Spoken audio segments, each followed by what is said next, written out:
Have you ever finished a romance and felt like the story ended exactly where it should?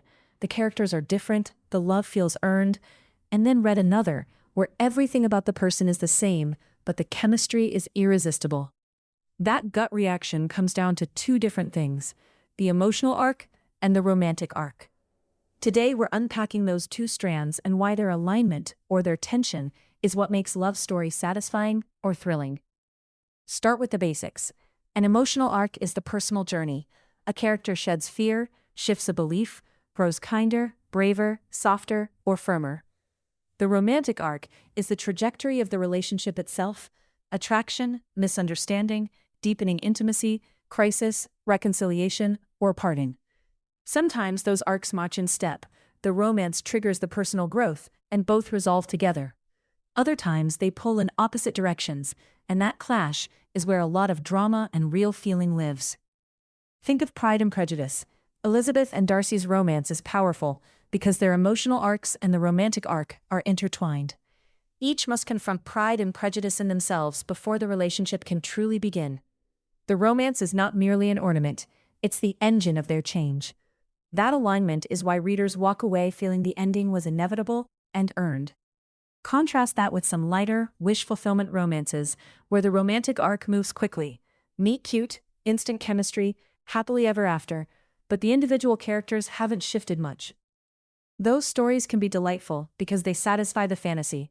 You get the glow and the escape. But they feel ornamental. Love dresses the characters in a new life, rather than changing the heart beneath. That's not a flaw. It's a different appetite entirely. Some readers want the transformation, others the fairy tale warmth of a relationship that feels perfect because the story asks us to take it at face value. There's also a middle space that feels especially modern and compelling, when the arcs clash. Picture the enemies to lovers setup in contemporary favorites, where one character is forced to see flaws in their own behavior because of the relationship, while the other resists change. That tension can produce sparks and real stakes. When one person grows and the other chooses not to, readers are faced with the question: is love a reason to change, or a reason to leave? Those outcomes can be painfully honest or satisfyingly dramatic, depending on how they're handled. Across formats and eras, we see the same emotional milestones that signal a completed romance. First, vulnerability. Characters learn to show parts of themselves they once kept hidden. Second, mutual regard. Respect replaces fixation or control. Third, tested commitment. Love survives a trial that proves it's not just convenient. Fourth, internal reorientation. At least one character reframes what matters, often loosening a fear or softening a rigid belief. When those milestones are present, a romance reads like transformation rather than decoration. Examples from modern viral reads and rom-coms bring this to life. Contemporary hits often trade on authenticity and personal discovery. A heroine learns self-worth while falling in love. A partner learns to listen instead of dominate. Films like classic rom-coms give us a long view of how timing and emotional readiness matter. Sometimes two people only fit once they become the people they need to be. And viral books on social feeds tend to highlight either deeply felt growth or a heady wish fulfillment. Both drive passionate reactions online because they tap different reader longings. So how do you, as a reader, tell whether a romance is transformative or ornamental? Watch for scenes that force interior change, not just external circumstance. If the climax resolves a character's fear or misconception, that's emotional arc work. If the climax primarily rearranges external status, they move to a new city, land a job, or suddenly stop resisting, the romance may be more ornamental. Neither is inherently better. One gives catharsis and meaning, the other gives escape and delight.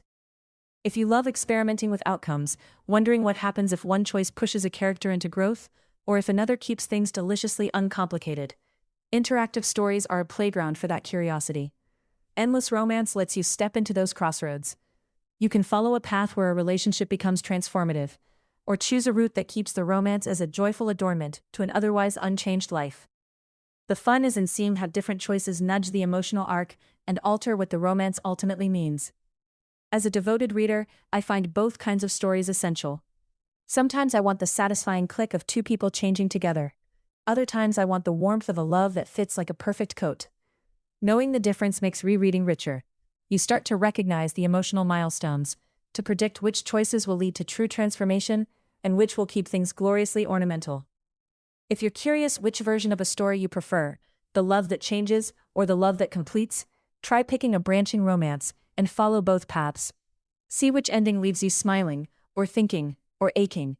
And if you enjoyed this episode, explore a story on endless romance to play with those choices yourself.